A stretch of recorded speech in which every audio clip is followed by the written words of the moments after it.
গণঅভ্যুত্থানের পরও আমরা দেখছি প্রভাব খাটানোর রাজনীতি, তদবির বাণিজ্য, কোটি টাকার দুর্নীতি এবং স্বৈরাচারের অলিগার্কদের প্রভাব। পরিবর্তনটা তাহলে কি হলো?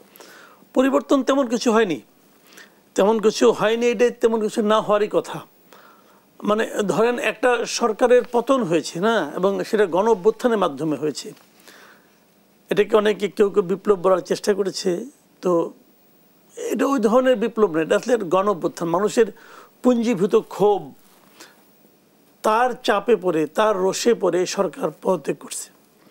এবং এই পুঞ্জীভূত ক্ষোভ যারা দেখিয়েছে তারা কিন্তু এই ক্ষোভের কারণে, কোনো আদর্শের কারণে না, কিন্তু ক্ষোভের কারণে ঐক্যবদ্ধ হয়েছিল।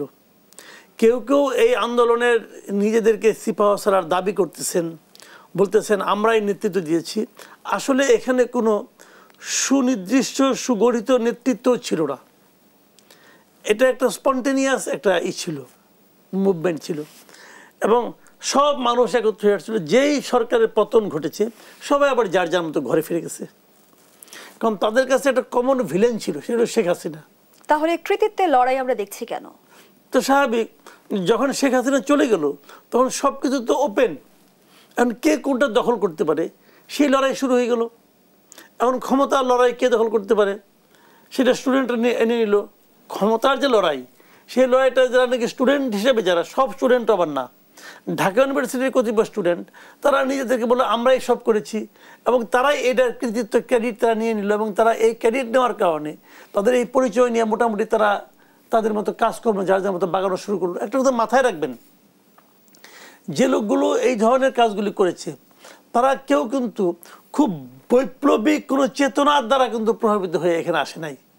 তারা কিন্তু এই সমাজেরই মানুষ। এই সমাজে শেখ হাসিনা 15 বছর 16 বছর ধরে যে অনাচার, যে অন্যায়, যে দলীয়করণ এবং যে মানে আপনার দখলদারিত্বের যে একটা কালচার তারা নিজে চালু করেছিলেন, সেই কালচারের মধ্য থেকে কিন্তু এই লোকগুলো উঠে আসছে। আমরা কি শেখ হাসিনার ধারাই অব্যাহত রেখেছি রাজনৈতিক অঙ্গনে? এখন সেটাই অন্য ফরম্যাটে, অন্য ফর্মে সেটাই চলছে। না চললে তো অনেক দেশের একটা আমূল পরিবর্তন হতে পারতো, হয়নি তো আমূল পরিবর্তন। সেই বাজার সেই সিন্ডিকেটের হাতে আছে, সবই তা আছে। যখনই আপনি কিছু বলবেন, বলবে কি ওনারা অর্থনীতিকে ধ্বংস করে দিয়ে গেছে, আমাদের তুলতে সময় লাগবে। এই কথা শেখ হাসিনাও বলতো। শেখ হাসিনা কিন্তু 2009 যখন দায়িত্ব নিল, সেই একই গানই, কিন্তু গানের কোনো চেঞ্জ নেই, অজুহাতের কোনো বাক্য ব্যবহারে কোনো রকম চেঞ্জ আমরা দেখি না, কিন্তু একই কথা বলে সবাই। এবং তারা কোনো মানে জনগণের মতামত, শেখ হাসিনা যেমন জনগণের তোয়াক্কা না করে ক্ষমতায় থাকতো, বলতো জনগণ আমাকে চায়, উনিই বলতেন, ওনার প্রমাণ করার দরকার পড়তো না। উনি একটা মানে নামে মাত্র প্রমাণ, একটা নির্বাচন নামে একটা প্রমাণ দাঁড় করাইতেন, দেখেন জনগণ আমাকে চায়, বলতেন উনি। তো এখন এরাও সেরকম আরম্ভ করছে। এখন এরাও বলে যে জনগণের মতামত দরকার নাই, এই সরকারকে 5 বছর থাকতে হবে। জনগণ কি চায় কি চায় না এটা মতামত দরকার নেই, আমি মনে করছি থাকা দরকার। আমার আবার কিছু চামচা আছে, কিছু সোশ্যাল মিডিয়ায় কিছু চামচা আছে, এই চামচাগুলি বলতেছে হ্যাঁ ওনাকে 10 বছর 5 বছর রাখতে হবে।